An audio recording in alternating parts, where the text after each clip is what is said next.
Praise the lord.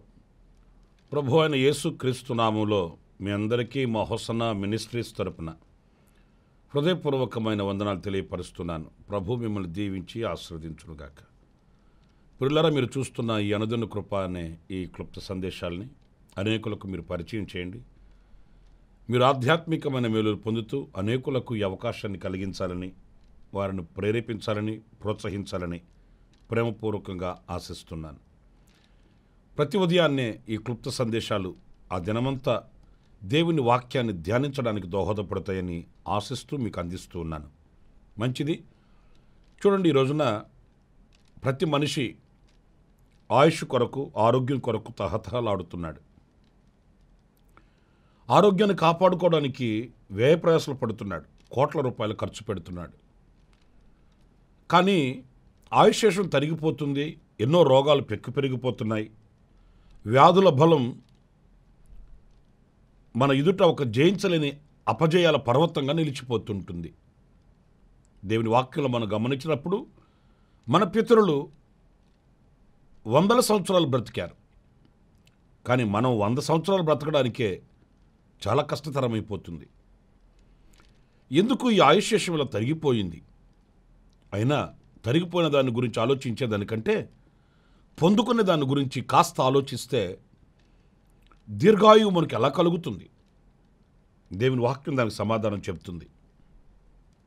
నిర్గమకాండం 20వ అధ్యాయం 12వ వాక్యంలో మనం గమనించినప్పుడు, నీ దేవుడైన యెహోవా నీకు అనుగ్రహించు దేశంలో నీవు దీర్ఘాయుష్మంతుడు వగునట్లు నీ తండ్రిని నీ తల్లిని సన్మానించుము.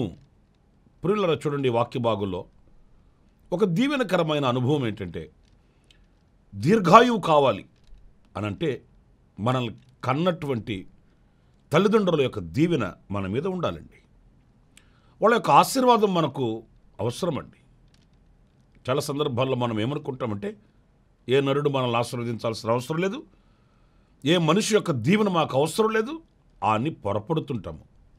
దేవుని వాక్యంలో మనం గమనిస్తాము, మన ప్రభు అయిన యేసుక్రీస్తు కూడాను ఆయన దేవుని దయయందును మనుషుల దయయందును వర్ధిల్లుచుండెను అని రాయబడి ఉంది.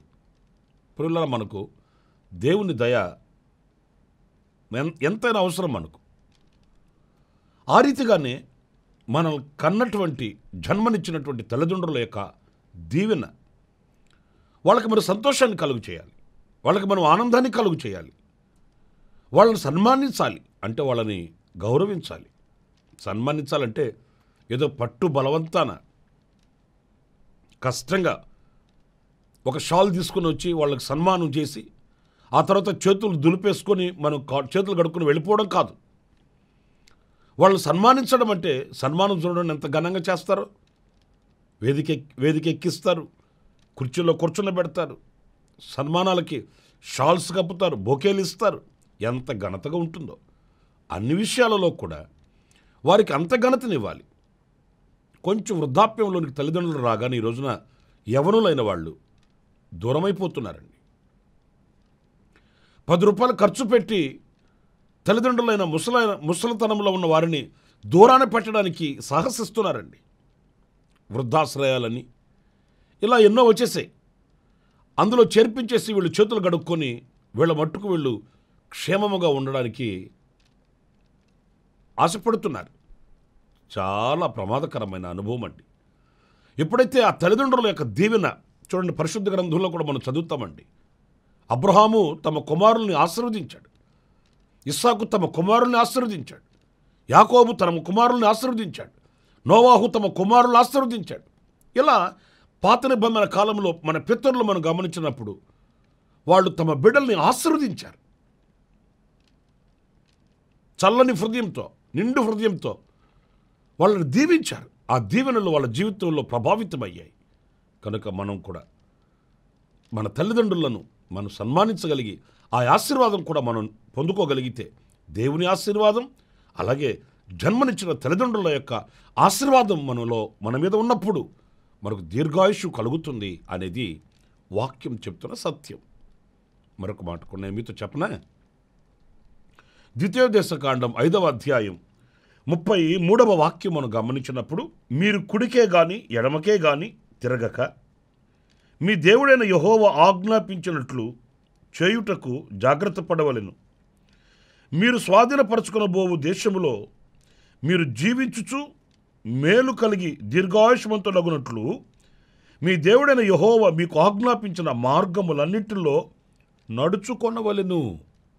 పిల్లల, ఈ వాక్యం మరొక భాగాన్ని మనకు నేర్పిస్తుంది. అదేంటంటే మనము దీర్ఘాయుష్మంతులమగునట్లు ఆయన ఆజ్ఞాపించిన మార్గములన్నింటిలో మనం నడవాలట. చూడండి, ఆయన ఆజ్ఞాపించిన మార్గాలు ఎలా ఉంటాయి అనంటే కొంచెం కష్టతరంగానే ఉంటాయండి. ఎందుకంటే వాక్యం చెప్తుంది మన మార్గములు ఆయన మార్గములు వంటివి కావు, ఆయన మార్గములు మన మార్గములు వంటివి కావు, మన ఆలోచనలు వంటివి కావు. వాటికి దేవుని మార్గములకు భూమికి ఆకాశానికి ఉన్నంత వ్యత్యాసం ఉంటుంది అనేది వాక్యం చెబుతుందండి. మనవన్నీ భూ సంబంధమైనవి, దేవుని మార్గములు ఆత్మ సంబంధమైనవి, పరసంబంధమైనవి. అవి ఎంతో శ్రేష్టమైనవి. ఒకవేళ మనకు కష్టంగా అనిపించవచ్చు. ఇంకొక మాట, పరిశుద్ధ గ్రంథంలో మనం చదివినప్పుడు ఆయన మార్గాలన్నీ ఇరుకైన మార్గాలు, కుడికైనను ఎడమకైనను తొలగక తిన్నగా వెళ్ళే ఈ పవిత్రమైన మార్గం కాస్త ఇరుకైనదిగా ఉంటుంది. అయితే ఈ ఇరుకు మార్గమును ప్రవేశించువాడు ధన్యుడు అని కదా వాక్యం చెప్తుంది. దీర్ఘాయుష్మంతులము మనం కావాలి అనంటే ఆయన మనకు ఆజ్ఞాపించిన ఆ మార్గములను మనం అనుసరించాలి. ప్రియులారా, ఈ రోజున మన ఇష్టానుసారమైన మార్గాల్ని, మనకిష్టమైన మార్గాల్ని మనం ఎంపిక చేసుకుంటున్నాం. నేను అది చేస్తే బాగుంటుంది, నేను ఇది చేస్తే బాగుంటుంది, నేను అలా వెళితే బాగుంటుంది, నేను ఇలా వెళితే బాగుంటుంది, నాకు అది కావాలి, నాకు ఇది కావాలి. ఇది మనకు జరుగుతున్నటువంటి అనుభవాలు. ఈ రోజున ఆ మార్గంలో మనం ఎక్కడికి వెళుతున్నాము అని అంటే దేవుని దీవెనలు పొందుకోలేని అభాగ్యులమై మన ఇష్టాన్ని నెరవేర్చుకుంటూ అందులో చీకటిని, అపజయాన్ని అనుభవిస్తూ కన్నీళ్లనే దిగమింగుతున్నాం. ఈ రోజున చాలా కుటుంబాలు నాకు తెలుసండి, వాళ్ళు చెప్పే కన్నీటిమయమైన అనుభవాలు ఏంటంటే ఎవరు తీర్చలేనివి. ఏమండి పాస్టర్ గారు, భోజనం చేస్తున్నాం కానీ, పడుకొని నిద్రపోవాలని ప్రయత్నం చేస్తున్నాం కానీ మా వల్ల కావట్లేదండి. తిన్నది వంట పట్టట్లేదు, పడుకున్న నిద్ర పట్టట్లేదు. అదే దిగులు హృదయాన్ని వేధిస్తుంది. ఆ దిగులు చేత, ఆ కలత చేత ఆరోగ్యం పాడైపోతుంది. అయినా ఇలాంటి నిర్ణయాలు ఎందుకు తీసుకున్నారండి? ఇక్కడ మీరు ఎందుకు నిలవలసి వచ్చింది? ఈ పని మీరు ఎందుకు చేయవలసి వచ్చింది అని అడిగితే వాళ్ళు ఏం చెప్తారంటే, ఏమోనండి, అజ్ఞానంగా ప్రారంభించేసాము, ఆలోచించకుండా ముందుకు వచ్చేసాము, ఇప్పుడు వెనక్కి వెళ్ళలేము, ముందుకి వెళ్ళలేము, ఏం చేయాలో అర్థం కావట్లేదు. నిజమే, దేవుని మార్గాల్ని వివేచించి ఆ దేవుని మార్గాలలో నడిచి ఉంటే ఈ దుస్థితి తప్పేది కదా. మనకు దేవుని దగ్గర అడిగి ఆయన చిత్తాన్ని తెలుసుకొని వాక్యానుసారంగా అడుగులు వేయడం మనకు అలవాటు ఉండట్లేదండి. ఏదైనా మన మనసుకి ఏది తోస్తే ఆ మార్గాన్ని వెళ్ళిపోవడం, ఆ తర్వాత అక్కడ అపజయం పాలైన తర్వాత కన్నీటిమయమై వెనుకకు తిరిగి రావడమే మన వశమవుతుంది. కనుక నా ప్రియ సహోదరులారా, చరిత్రలో కూడా మీరు చూడండి, బిలాముతో పలుసార్లు ప్రభు చెప్పాడు అది నువ్వు చేయకూడదు అని. బిలాము పదే పదే ప్రభు దగ్గరికి వెళ్ళి ఆయన మళ్ళీ ప్రార్థన చేయడం, దేవుడు అన్నాడు వెళ్ళమన్నాడు. అంగీకరించడం వేరు, దేవుని చిత్తాన్ని తెలియపరచడం వేరండి. దేవుని చిత్తం ఎప్పుడు కూడా మనకు ఆశీర్వాదాన్ని కలిగిస్తుంది. మనం బలవంతాన మనం ఏదో చేయాలని సాహసించినప్పుడు అంగీకరించడం వేరు. ఆ అంగీకరించడంలో మనకు ఒక పాఠం ఉంటుంది. బిలాం జీవితంలో కూడా మనం చదువుతాము. ఇశ్రాయేలీయులను శపించడానికి పూనుకున్నాడు. ఎందుకు పూనుకున్నాడు అనంటే ఆ బాలాకు రాజు ఇచ్చే బహుమానాల మీద ఆశ పెట్టుకున్నాడు. ఏదో వచ్చేస్తుంది, ఏదో చేసేస్తాను, ఏదో సంపాదించేస్తాను అని వెళ్ళాడు. అక్కడ ఆయన సాధించలేకపోయాడు. ఆయన ఆలోచన విఫలమైపోయింది. నా ప్రియ సహోదరులారా, మన వ్యక్తిగత బ్రతుకులలో ఈ రోజున దేవునికి దూరమై దేవునికి విరోధముగా మనం ఆలోచించే ప్రతి ఆలోచన మనకు కన్నీళ్లను తీసుకుని వస్తుందే కానీ ఆశీర్వాదాన్ని కలిగించదు అనే విషయం మనం ఎప్పుడు కూడా మర్చిపోకూడదు. ప్రతిదీ ఆరోగ్యంగానైనా, ఆర్థికంగానైనా, ఆత్మీయంగానైనా వాక్యం ఏమంటుంది, దేవుని సత్యవాక్యం ఏమని బోధిస్తుంది, ప్రభు యొక్క చిత్తం ఏమైందో నా ఎడల అని ప్రభు దగ్గర అడిగి, ప్రభు దగ్గర ప్రార్థించి, ఆ దిశగా మనం ఆయన మార్గములను ఎంపిక చేసుకునిన, ప్రతిష్ఠింపబడిన ఆ మార్గములను ఎంపిక చేసుకునిన ఎడల ఈ ప్రతిష్ఠింపబడిన మార్గం మనకు విజయాన్ని చేకూరుస్తుంది. అంతేకాదు దీర్ఘాయువుని కలుగు చేస్తుందట. ఎందుకంటే ఆ మార్గంలో కన్నీళ్ళు ఉండవు, ఆ మార్గంలో మనకు సంశయం ఉండదు, అనుమానం ఉండదు, ప్రశాంతంగా ఉండగలుగుతాం, ఆరోగ్యం కలుగుతుంది, నెమ్మది కలుగుతుంది, మనకు దీర్ఘాయువు కలుగుతుంది. కనుక రోజున మన మార్గములను మనం పరిశీలించుకోవలసిన అవసరం ఎంతైనా కూడా ఉందండి. ఇంకొక మాట కూడా పరిశుద్ధ గ్రంథంలో నేను మీకు చూపిస్తాను. ద్వితీయోపదేశకాండం 25వ అధ్యాయం 15వ వాక్యంలో మనం గమనించినప్పుడు, నీ దేవుడైన యెహోవా నీకు ఇచ్చుచున్న దేశంలో నీవు దీర్ఘాయుష్మంతుడు అగునట్లు తక్కువది కాని న్యాయమైన తూము నీకు ఉండవలెను. పురిలర ఈ 3వ అనుభవం ఏంటంటే, నేను నీకు ఇచ్చు దేశంలో నీవు దీర్ఘాయుష్మంతుడు కావాలంటే తక్కువవి కాని తూనిక రాళ్ళు, అంటే తూకం వేసేటప్పుడు తూనిక రాళ్ళు ఉంటాయండి. ఈ మోసకరమైనదంతా ఎక్కడ జరుగుతుందంటే ఈ రాళ్ళ దగ్గర జరుగుతుందండి. దాని మీద 1 కేజీ రాయి అని రాసి ఉంటుంది, కానీ వాస్తవంగా చూస్తే అది కేజీ ఉండదండి. ఈ తక్కువవి కాని తూనిక రాళ్ళు నీ దగ్గర ఉండాలి. అంటే న్యాయముగా నువ్వు బ్రతకాలి, యథార్థంగా బ్రతకాలి, నీతిగా బ్రతకాలి. ఈరోజున లోకంలో మనం చూస్తున్నామండి, ఏ రీతిగానైనా ధనాన్ని సంపాదించాలి, పేరు ప్రఖ్యాతులు పొందాలి, గొప్పవాడిని అనిపించుకోవాలన్న ప్రయాస మనుషుల్లో కనిపిస్తుందే కానీ యథార్థంగా బ్రతకాలన్న కోరిక మనిషికి కరువైపోయింది. యథార్థంగా బ్రతికితే ఈ రోజుల్లో లోకంలో ఎక్కడ బ్రతుకుతున్నామండి, ఎక్కడ బ్రతకగలమండి? అట్లా అంటారండి. నీతిగా నిజాయితీగా బ్రతకాలనుకుంటే ఈ లోకంలో కుదరదండి అని చెప్తారు. అలాగని మోసం చేద్దామా? అలాగని నీతిని విడిచిపెట్టి బ్రతుకుతామా? ప్రియులారా, ఆ తక్కువ కాని తూనిక రాళ్ళు యథార్థమైన జీవితాన్ని, నీతియుక్తమైన ప్రవర్తనని మనకు నేర్పిస్తుంది. ఎవరి దగ్గరనైనా యథార్థంగా ఉండాలి, ఎక్కడైనా యథార్థంగా ఉండాలి. మనం దేవుని మందిరంలో ఒక విధంగా ఉంటాము, సమాజంలో మరొక విధంగా ఉంటాం. మన వాళ్ళ దగ్గర ఒక విధంగా ఉంటాము, బయట వాళ్ళ దగ్గర మరో విధంగా ఉంటాం. నలుగురిలో ఉన్నప్పుడు ఒక విధంగా ఉంటాము, ఒంటరిగా ఉన్నప్పుడు మరొక విధంగా ఉంటాం.